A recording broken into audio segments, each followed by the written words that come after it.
नमस्कार दोस्तों आज हम बात करेंगे 13 अप्रैल 1919 को होने वाली जो जलियांवाला बाग हत्याकांड था उसका हम फुल डिटेल से एनालिसिस करेंगे और किस तरीके से जनरल डायर ने लोगों को गोलियों से भुनवा दिया था जलियांवाला बाग अमृतसर में। तो चलिए स्टार्ट करते हैं। तारीख थी 13 अप्रैल 1919 और जगह था जलियांवाला बाग अमृतसर जो पंजाब में है। इस जो जलियांवाला बाग हत्याकांड हुआ इसका मुख्य कारण था रॉलेट एक्ट कानून, जिसे काला कानून भी कहा जाता है। ये अंग्रेज़ों ने इंडिया पर लगाया था। इस कानून के अनुसार किसी भी इंडियन को, किसी भी भारतीय को बिना किसी कारण के, बिना किसी वजह के उन्हें गिरफ्तार किया जा सकता है। बिना किसी वारंटी के उन्हें जेल में डाला जा सकता है। और इसीलिए इस कानून का विरोध पूरे देश में बहुत ज़ोरों शोरों से हो रहा था। इस कानून का विरोध गांधी जी ने भी किया था। इस कानून का विरोध करते समय डॉक्टर सत्यपाल और नैफुद्दीन को गिरफ्तार कर लिया गया था। तब लोगों ने निर्णय बनाया कि हम आने वाले 13 अप्रैल को जलियांवाला बाग में जाएंगे, समूह बनाकर जाएंगे, भीड़ इकट्ठा करके जाएंगे और इस कानून का विरोध करेंगे और जो हमारे गिरफ्तार हुए हैं संगी साथी उन्हें छुड़ाने की मांग करेंगे।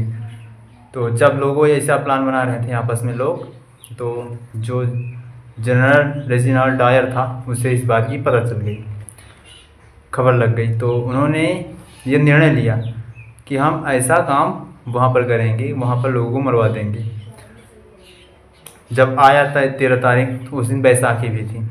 पंजाब में बैसाखी बहुत धूमधाम से मनाई जाती है। तो लोगों ने बैसाखी सुबह से मनाना चालू कर दिया और गले वाले मिलते वगैरह थे। फिर बैसाखी ख़त्म होने के बाद जब लोग एक जगह इकट्ठा हुए वहाँ पर प्रदर्शन करने के लिए जलियांवाला बाग में, जैसे इकट्ठा हुए चारों तरफ प्रदर्शन चालू था, तब उसी बीच जनरल डायर अपनी सेनाओं के साथ, सेना की एक टुकड़ी के साथ वहाँ पर प्रवेश करता है। और प्रवेश करते ही उसने अपनी सेनाओं को पोजीशन लेने को कहा और लोगों को बिना किसी चेतावनी की, बिना किसी बात के उन्होंने अपने सेनाओं को आदेश दिया, जो आर्मी के जवान थे उन्हें आदेश दिया गोली चलाने का। तब जो जवान थे वो धड़ाधड़ गोली चलाने लगे।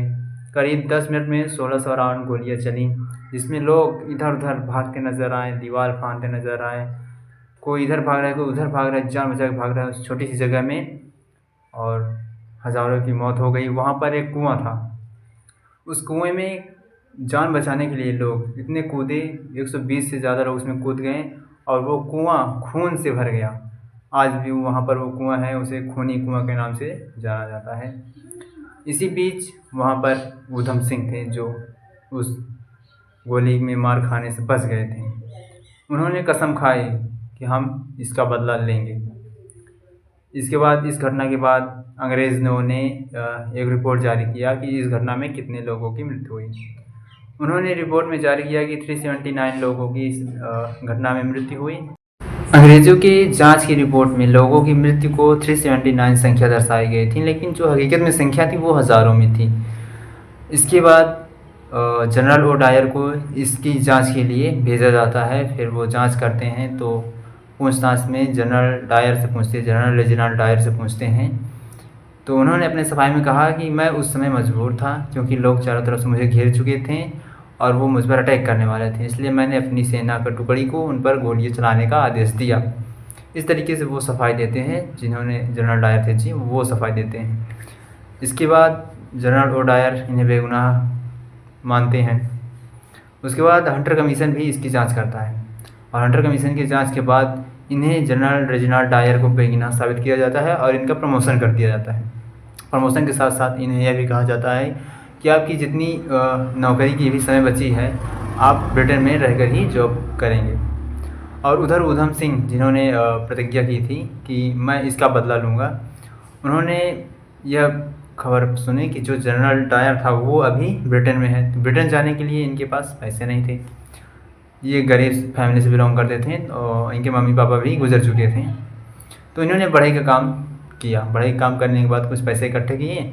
पैसे इकट्ठा करने के बाद वो अमेरिका चले गए। अमेरिका वहाँ पर कुछ काम किए कुछ दिनों तक। उसके बाद वो पहुँचे ब्रिटेन पहुँचे और ब्रिटेन वहाँ पर एक रेस्टोरेंट में काम करते थे।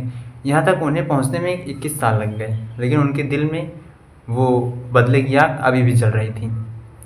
इस बीच एक मीटिंग होने वाली थी जहाँ पर जनरल ओडायर आने वाला था, क्योंकि 2027 में जनरल रेजिनाल्ड डायर जिन्होंने गोली चलाने का आदेश दिया था उनकी बीमारी के चलते मृत्यु हो गई थी।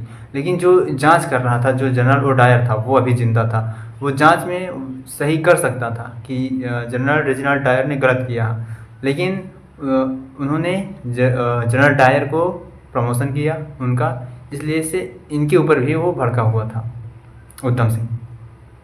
तो उधम सिंह जब मीटिंग होने वाली थी लंदन में 1940 में, तो उधम सिंह एक बुक के कवर को काटते हैं बंदूक के साइज़ में, और उस बंदूक को उस किताब में रखते हैं, और उस किताब को लेकर जहाँ पर मीटिंग होती थी वहाँ गए, और वहाँ इस तरीके से बंदूक को छुपा कर गए, कोई देख नहीं सकता था। बुक के अंदर थी, बुक बंद था, वहाँ पर बंदूक के साइज़ का अंदर का पेज काट लिए थे। उसके बाद वो जब वहाँ गए, फिर जब जनरल ओडायर आता है तो उसने गोली निकाली और खुलेआम सबके सामने मार दिया, उसे वहीं पर मार दिया। उसके बाद वो भागे नहीं, उन्होंने अपनी गिरफ्तारी दी, फिर उन्हें गिरफ़्तार किया गया। फिर वो 31 जुलाई 1940 को उन्हें फांसी दे दी गई, हमारे देश के इतने बड़े योद्धा को। आज लोग सोचते हैं कि हमें आज़ादी कितनी आसानी से मिल गई, लेकिन उन्हें हकीकत नहीं मालूम कि हमें किस तरीके से आज़ादी मिली है अपने देश को। सो थैंक यू, नमस्कार।